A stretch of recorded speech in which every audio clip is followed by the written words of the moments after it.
سکتا، لہذا جو اس نے بتایا ہے کہ وہ دن آئے گا وہ آ کر رہے گا۔ ان الذین کفروا لن تغنی عنہم اموالہم ولا اولادہم من اللہ شیئا۔ اب یہ ذرا تحدی کا انداز ہے، چیلنج کا انداز ہے۔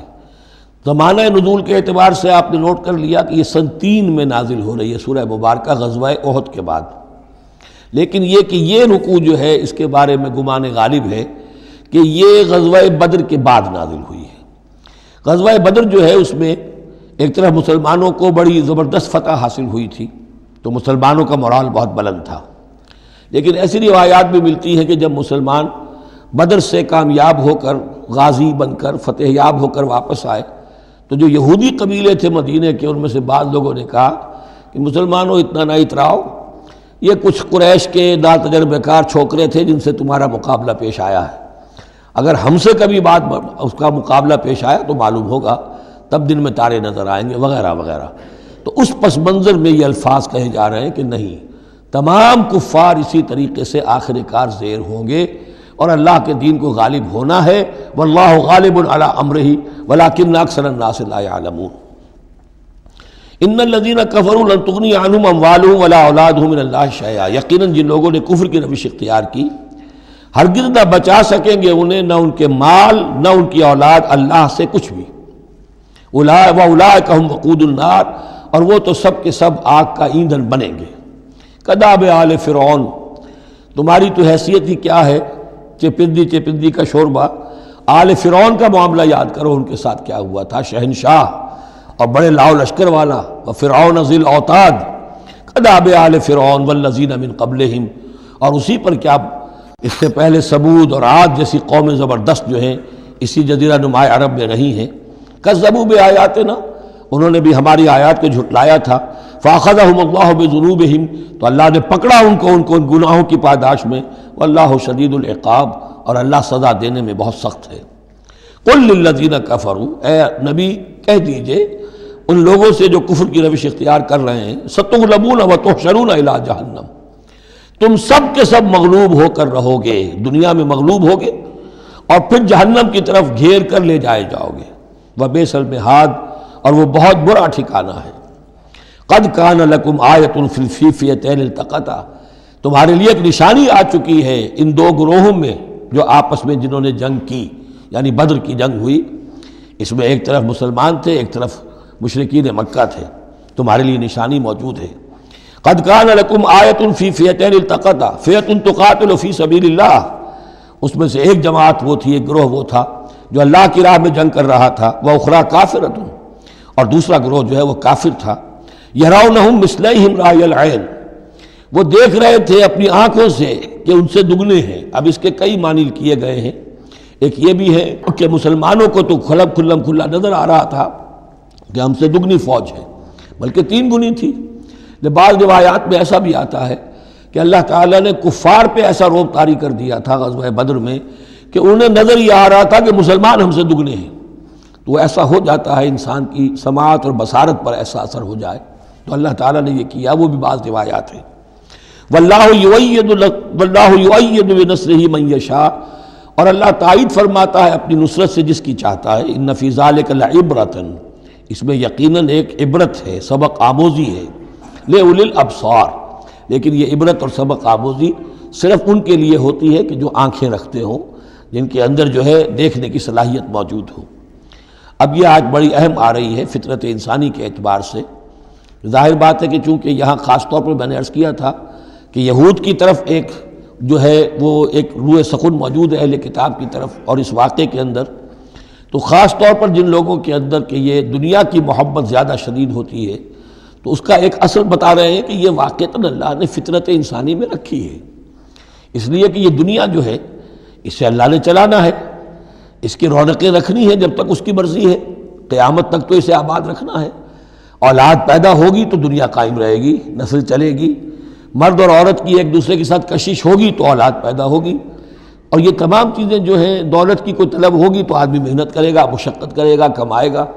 تو اس لیے یہ چیزیں فطرت انسانی میں ہیں، یہ بیسک اینیمل انسٹنکٹس ہیں۔ بس ضرورت اس بات کی ہوتی ہے کہ انسٹنکٹس کو دبا کر رکھا جائے، اللہ کی محبت، اللہ کی شریعت کو اس سے بالا تر رکھا جائے، بس یہ نہیں ہے کہ ان کو ختم کر دیا جائے۔ سیلف انیہیلیشن اسلام میں نہیں ہے، یہ رہبانیت ہے کہ اپنے نفس کو کچل دو، ختم کر دو، نہیں، سیلف کنٹرول، اپنے آپ کو کنٹرول میں رکھو۔ یہ منہ زور گھوڑا ہے نفس انسانی کا، لیکن جتنا طاقتور گھوڑا ہوگا اتنا ہی آپ کے لیے تیز دوڑنا جو ہے وہ آسان ہوگا، لیکن جتنا منہ زور اور طاقتور گھوڑا ہے اتنا ہی اسے قابو میں رکھنے کی ضرورت بھی ہے، ورنہ اگر اس کے رحم و کرم پر سوار آ گیا تو جہاں چاہے گا پٹخنی دے دے گا۔ تو اس اعتبار سے سیلف کنٹرول ہو، گھوڑا پورا قابو میں ہو۔ البتہ یہ ہے کہ سیلف کو، اپنے نفس کو، اس کو کچل ڈالنا، سیلف انیہیلیشن، یہ اسلام میں نہیں۔ زین للناس حب الشہوات من النساء، مزین کر دی گئی ہے لوگوں کے لیے ایک تو محبت جو ہے، شہوت کی محبت خواتین کے بارے میں۔ اب دیکھیے یہاں بھی قرآن مجید گویا کہ ایک طرح سے تائید کر رہا ہے فرائڈ کی۔ اس کے نزدیک سب سے پورٹنٹ فیکٹر جو ہے، سب سے پورٹنٹ جو موٹیو ہے انسان کا، وہ سیکس ہے، اور یہاں بھی اللہ تعالیٰ نے سب سے پہلے اسی کا ذکر کیا ہے۔ اگرچہ میرے نزدیک ضروری نہیں ہے، اس لیے کہ دوسری جگہوں پر پیٹ جو ہے، معاشی ضرورت یہ اس سے بھی سخت ہو جاتی ہے، لیکن یہ کہ واقعتاً یہ حضور نے بھی فرمایا ہے صلی اللہ علیہ وسلم، ما ترکت بعدی فتنۃ اضر علی الرجال من النساء، میرے بعد اب مردوں کے لیے عورتوں کے فتنے سے بڑا فتنہ اور کوئی نہیں ہے۔ ان کی محبت جو ہے وہ انسان کو کہاں سے کہاں لے جاتی ہے۔ بلعام بن باورہ یہود کے اندر ایک بہت بڑا عالم اور فاضل شخص تھا، ایک عورت کے چکر میں آ کر اور وہ شیطان کا پیرو بن گیا۔ وہ قصہ آئے گا سورہ اعراف کے اندر۔ تو واقعہ یہ ہے، لیکن ایک فطرت کے اندر ہے تو صحیح، محبت تو ہے۔ زین للناس حب الشہوات من النساء والبنین، اور بیٹے انسان کو بہت پسند ہے، بیٹے ہوں، اس کا نام چلتا رہے، بڑھاپے کا سہارا بنے۔ والقناطیر المقنطرۃ من الذهب والفضہ، اور یہ کہ خزانے ہوں جمع کیے ہوئے سونے کے اور چاندی کے۔ والخیل المسومۃ، اور گھوڑے ہوں، بڑے نسل والے گھوڑے جو ہیں جن پر کے نشان لگے ہوئے ہوتے ہیں، پیڈگری ہوتی ہے ان کی۔ والانعام، اور مویشی ہوں، مال جو ہے پنجاب میں اور سرائکی کے علاقے میں مال کہتے ہی جانوروں کو ہیں، ان حیوانات کو ہیں، مال مویشی۔ والانعام والحرث، اور کھیتی۔ ذالک متاع الحیات الدنیا، بس جو نقطۂ اعتدال ہے وہ یہ ہے کہ جان لو یہ ساری چیزیں اس دنیا کی زندگی کا ساز و سامان ہے۔ اس زندگی کے لیے ضروریات کی حد تک ان سے فائدہ اٹھانا، اس میں کوئی بری بات نہیں، لیکن واللہ عندہ حسن المآب، لیکن اللہ کے پاس ہے اچھا لوٹنا۔ وہ جو ہے جو اللہ کے پاس ہے اس کے مقابلے میں یہ کچھ بھی نہیں۔ اگر یہ ایمان بالآخرہ ہے تو پھر تو انسان ان تمام چیزوں کو، اپنے تمام جذبات و میلانات کو ایک حد کے اندر رکھے گا، اس سے آگے نہیں آنے دے گا۔ لیکن اگر ان میں سے کوئی ایک شے بھی اتنی زوردار ہو گئی اس کی محبت کہ آپ کے دل کے اوپر اس کا قبضہ ہو گیا، تو بس آپ گئے، اب وہی ند ہے، وہی اب آپ کا معبود ہے، چاہے وہ دولت ہو، چاہے وہ کوئی اور شے ہو، وہ اب آپ کا معبود بن جائے گی۔ قل انبئکم بخیر من ذالکم، ان سے کہیے کہ کیا میں تمہیں بتاؤں کہ ان تمام چیزوں سے بہتر شے کون سی ہیں؟ للذین اتقوا عند ربہم جنات تجری من تحتہا الانہار خالدین فیہا، وہ لوگ کہ جو اپنے رب کا تقوی اختیار کرتے رہے۔ تقوی یہی ہے کہ اپنے نفس کا بھی حق ہے دو، ان لنفسک علیک حقا، لیکن ناجائز راستے سے نہیں۔ تمہارے پیٹ کا بھی حق ہے، اس کا ادا کرو، لیکن عقل حلال سے۔ تمہاری اولاد کا تم پر حق ہے، ان لنفسک علیک حقا وان لزوجک علیک حقا وان لزورک علیک حقا، تمہارے ملاقاتی آتے ہیں ان کا بھی تم پر حق ہے، وہ حقوق ادا کرو، لیکن اللہ سے اوپر کسی حق کو فائق نہ کر دینا، بس یہ ہے اصل بات۔ اگر تو یہ اگر حفظ مراتب نہ کنی زندگی، اگر یہ حفظ مراتب نہیں ہوگا تو گویا کہ اب آپ گئے، دین اور دنیا سب گئی۔ تو للذین اتقوا عند ربہم جنات، ان کے لیے ایسے باغات ہیں تجری من تحتہا الانہار، جن کے دامن میں ندیاں بہتی ہوں گی، خالدین فیہا، اس میں وہ ہمیشہ رہیں گے، وازواج مطہرۃ، اور بڑی ہی پاک عورتیں ہوں گی، ورضوان من اللہ، اور اللہ کی رضوان ہوگی، اللہ کی رضا ہوگی جو سب سے بڑی شے ہے۔ واللہ بصیر بالعباد، اور یقیناً اللہ تعالیٰ اپنے بندوں کو دیکھ رہا ہے۔ الذین، وہ کون سے بندے ہیں اس کے خاص؟ الذین یقولون ربنا اننا آمنا، جو یہ کہتے رہتے ہیں پروردگار ہم ایمان لے آئے، فاغفر لنا، بس ہمیں بخش دے، ذنوبنا، ہمارے گناہ، وقنا عذاب النار، اور ہمیں آگ کے عذاب سے بچائیو۔ اب ان کی بدہ میں الفاظ استعمال ہو رہے ہیں، یہ کون لوگ ہیں جو یہ دعا کرتے ہیں؟ ان کے یہ اوصاف ہیں۔ اور اس میں گویا کہ تلقین ہے، اگر اللہ سے یہ دعا کرنا چاہتے ہو کہ اللہ تمہیں تمہارے گناہ بخش دے اور تمہیں جہنم کے عذاب سے بچائے، تو یہ اوصاف اپنے اندر پیدا کرو۔ الصابرین والصادقین والقانتین والمنفقین والمستغفرین بالاسحار، صبر کرنے والے اور راست باز۔ راست بازی میں راست گوئی بھی ہے، راست کردار بھی ہے، عمل بھی آپ کا صحیح صحت پر ہو، درستی پر ہو، اور قول بھی صحیح اور درست ہو۔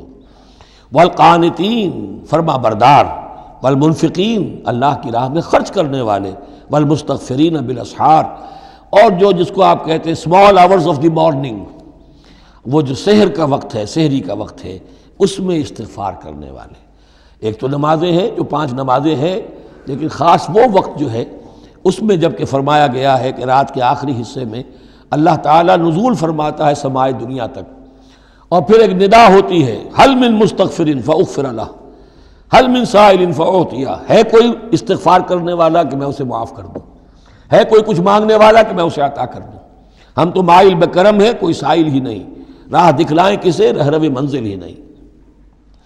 شاہد اللہ انہ لا الہ الا هو والملائکۃ واولو العلم قائما بالقسط، اللہ خود گواہ ہے کہ اس کے سوا کوئی معبود نہیں، سب سے بڑی گواہی تو اللہ کی ہے۔ والملائکۃ، اور سارے فرشتے گواہ ہیں، واولو العلم، اور اولو العلم بھی اس پر گواہ ہیں۔ یہ اولو العلم جو ہے، اولو الالباب، اولو العلم الذین یعقلون، یہ وہ لوگ ہیں کہ جو ان کائناتی آیات کے حوالے سے اللہ کو پہچان لیتے ہیں اور اس کو مان لیتے ہیں کہ وہی معبود برحق ہے۔ جو ہم نے 20ویں رکوع کی پہلی آیت پڑھی تھی سورہ بقرہ کی، ان فی خلق السماوات والارض واختلاف اللیل والنہار والفلک التی تجری فی البحر بما ینفع الناس، اور یہ تمام بہت سے فینومینا آف دی نیچر بیان کر کے لآیات لقوم یعقلون، تو جو یعقلون ہیں، جو اولو الالباب ہیں، اولو العلم ہیں، وہ بھی گواہ ہیں کہ اللہ کے سوا کوئی معبود نہیں۔ لیکن یہاں جو اہم ترین لفظ ہے وہ اب آ رہے ہیں، قائما بالقسط، وہ قسط اور عدل کا قائم کرنے والا ہے۔ وہ جو میں نے کل عرض کیا تھا کہ ہم بھی سمجھتے ہیں کہ اللہ عدل قائم کرتا ہے اور عدل کرے گا، البتہ یہ کہ اہل سنت کے نزدیک یہ کہنا جو ہے سوء ادب ہے کہ اللہ پر عدل کرنا واجب ہے، اللہ پر کسی شے کا وجوب نہیں، لیکن اللہ کو عدل پسند ہے، اللہ کو واللہ یحب المقسطین، اللہ خود بھی عدل فرمائے گا۔ لا الہ الا هو العزیز الحکیم، اس کے سوا کوئی معبود نہیں ہے، وہ زبردست ہے، کمال حکمت والا۔ ان الدین عند اللہ الاسلام، دین تو اللہ کے نزدیک پسندیدہ اور اللہ تعالیٰ کے ہاں منظور شدہ دین ایک ہی ہے، وہ الاسلام ہے۔ یہ صورت اس اعتبار سے، اور یہ بھی سورہ بقرہ اور سورہ آل-عمران کے حوالے سے آپ سمجھ لیجئے، سورہ بقرہ میں ایمان پر زیادہ زور ہے۔ آمن الرسول بما انزل الیہ من ربہ، ایمانیات، شروع میں بھی ایمانیات، درمیان میں آیا بر میں ایمانیات۔ اس سورہ مبارکہ میں اسلام پر زیادہ زور ہے۔ اب ان دونوں میں بھی ایک نسبت ہے خاص جس کو بھی تفصیل میں جانے کا موقع نہیں ہے۔ ان الدین عند اللہ الاسلام، آگے چل کر آیت آئے گی وَمَن يَبْتَغِ غَيْرَ الْإِسْلَامِ دِينًا فَلَن يُقْبَلَ مِنْهُ، اگر کوئی شخص اسلام کے سوا کسی دین کو قبول کرے گا وہ اس کی جانب اللہ کے ہاں منظور نہیں ہوگا۔ وَمَا اخْتَلَفَ الَّذِينَ أُوتُوا الْكِتَابَ إِلَّا مِن بَعْدِ مَا جَاءَهُمُ الْعِلْمُ بَغْيًا بَيْنَهُمْ، یہ اسلام ہمیشہ سے چلا آ رہا ہے، حضرت آدم سے اسلام چلا آ رہا ہے۔ یہ وہی آیات جو تھی، آیت الاختلاف، اس کا گویا کہ خلاصہ آ گیا، اور جن لوگوں نے اختلاف کیا ہے، یہ پگڈنڈیاں نکالی ہیں، غلط راستوں پر مڑ گئے ہیں، تو یہ اس کے بعد کہ ان کے پاس علم آ چکا تھا، اور اصل سبب بغیم بینہم، ضدم ضدہ، دی ارج ٹو ڈومینیٹ۔ ومن یکفر بآیات اللہ، اور جو کوئی اللہ کی آیات کا انکار کرتا ہے، فإن اللہ سریع الحساب، تو اللہ تعالیٰ کو حساب لیتے دیر نہیں لگے گی، وہ بڑی تیزی کے ساتھ حساب لے لے گا۔ فإن حاجوک، پھر اے نبی اگر یہ آپ سے محاجہ کرتے ہیں، حجت بازی کرتے ہیں، دلیل بازی کرتے ہیں، مناظرے کرتے ہیں، فقل، تو آپ تو آخری بات کہہ دیجئے، 2 ٹوک، فقل اسلمت وجہی للہ ومن اتبعنی، دیکھو بھائی میں نے تو اپنا چہرہ اللہ کے سامنے جھکا دیا ہے، اور انہوں نے بھی جو میرا اتباع کر رہے ہیں، ہم نے ایک راستہ اختیار کر لیا، لکم دینکم ولی دین، ہمارا یہ راستہ، تم جدھر جانا چاہتے ہو جاؤ، جس پگڈنڈی پر مڑنا چاہتے ہو چلے جاؤ، جس کھائی میں گرنا چاہتے ہو جاؤ، دفع ہو جاؤ۔ فقل اسلمت وجہی للہ ومن اتبعنی، وَقُلْ لِلَّذِينَ أُوتُوا الْكِتَابَ وَالْأُمِّيِّينَ، اور اے نبی کہہ دیجئے ان دونوں سے، ان سے بھی کہ جنہیں کتاب دی گئی تھی پہلے، یعنی یہود اور نصارہ، والأمیین، اور ان سے بھی کہہ دیجئے کہ جو مشرکین عرب ہیں ابھی بقیہ عرب میں،